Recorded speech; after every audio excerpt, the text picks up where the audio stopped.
One hallmark of every World Finals is the Encore.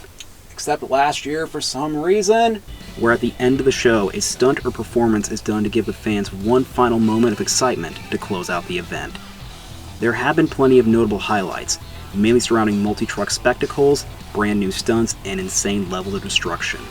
However, when looking back, there's an argument to be made that the greatest Encore performance of all time had none of these. Instead, it was a lone truck, and a run that ended with no crash and in essence, no damage. But what this represented and what it led to today, in my opinion, has had more impact than any Encore before it or since. This is the story of the greatest World Finals Encore of all time, the debut of Son of a Digger. 2011 was a massive year for Monster Jam. The second season with the backing of Advance Auto Parts led to many changes for the biggest names. Tying alongside the Advance Auto Parts sponsorship would be two brand new grinder trucks driven by Frank Krimmel and John Seesock, paired alongside with Lupe Souza's, making it a 3-truck team. Tom Meents had a brand new chassis for Maximum Destruction for the first time in over a decade. Lindsey Wink would unveil the brand new Lucas Oil Crusader, while an up-and-coming off-road star named Todd LeDuc would take the helm of Blue Thunder. Adam Anderson would unveil Gravedigger the Legend, a truck highlighting the history of the iconic Gravedigger name. However, in the 2011 yearbook there was another truck, Son of a Digger.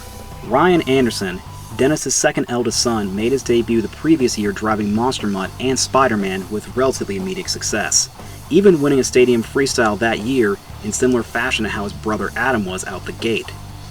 Son of a Digger is a name that even before 2011 was over a decade in the making, having been proposed for Adam with a somewhat similar design. Adam's truck is going to be called Son of a Digger. Ryan, however, would adopt the name for his mud truck, and hence the connection and the tie to Ryan. The truck was scheduled to debut at the start of the 2011 season, but fate would have different plans. In late 2010, Ryan would be in an ATV accident which would keep him sidelined for all of the winter season, as he would need to heal the broken bones, and this would keep him out of the seat for the main stretch. Tony Farrell would drive a second Gravedigger Legend on Gravedigger 12, which would be his final full-time season substituting, which at least gave us some insane highlights. Rest in peace, King, you were taken way too soon. Heading into the World Finals, however, the rumor mill would begin. Several eagle-eyed viewers in Las Vegas during qualifying would see a bodiless blue chassis tied up in the pits out of sight from the main pit party, which didn't match any of the competitors.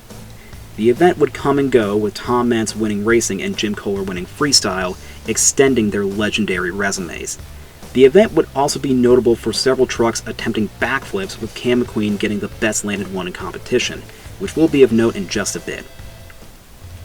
The Encore would proceed as normal, with a multi-truck performance from Grinder and from Maximum Destruction, with the latter ending in a, well, destructive crash. A very strong closeout, but this wasn't the end.